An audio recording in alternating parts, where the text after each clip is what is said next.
Habang umaakyat sa XRP sa low $3 price range, nagbabala po ang kilalang software engineer na si Ginoong Vincent Van Code na hindi pa po sapat ang trading volume para masabi na matibay po ang breakout na ito.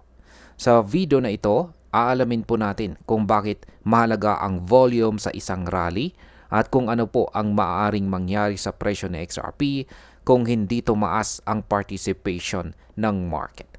Pero bago po tayo magpatuloy ay pakibasa na lamang po muna ang disclaimer dito po sa ibaba ng ating screen.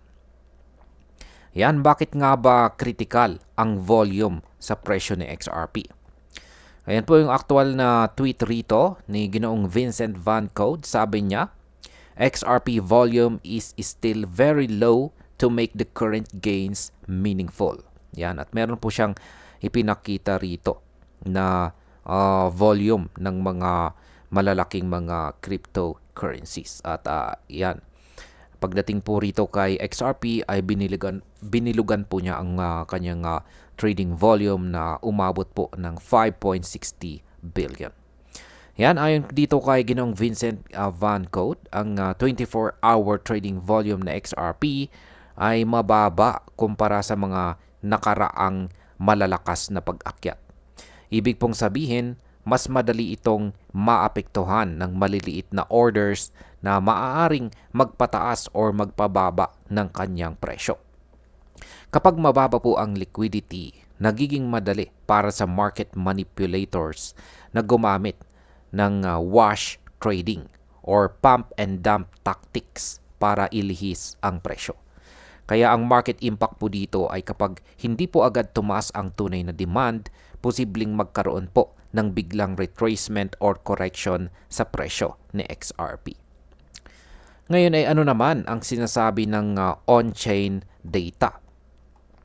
Bukod po sa centralized exchanges, tiningnan din ni Ginoong Van Code ang XRPL Decentralized Exchange. Ayon sa kanya, napakaliit lang ng daily trading dito. Ilang milyong dolyar lamang kumpara po sa bilyong-bilyong turnover sa mga major exchanges.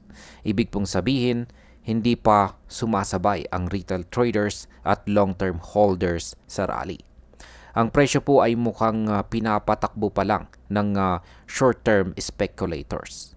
Kaya pagdating po sa market impact, kung walang dagdag na participation mula sa mga tunay na buyers, maaring hindi po magtagal ang pag-akyat ng presyo at mabilis pong bumagsak kapag humina ang momentum.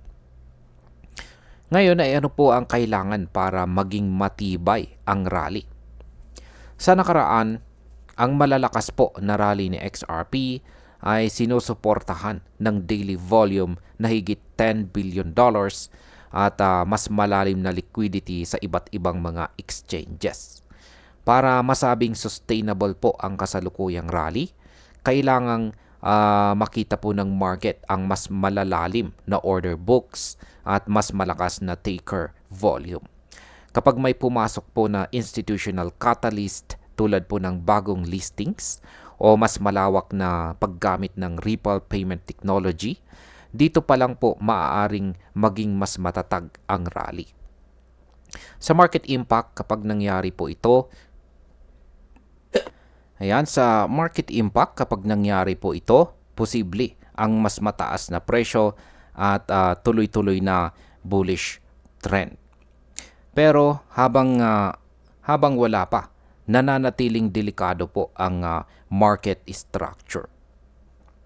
At ayan, bilang panghuli, ang opinion ko naman tungkol dito ay tama po ang payo rito ni Ginoong Vincent Van Code na huwag agad sumabay ng walang malinaw na confirmation po ng volume.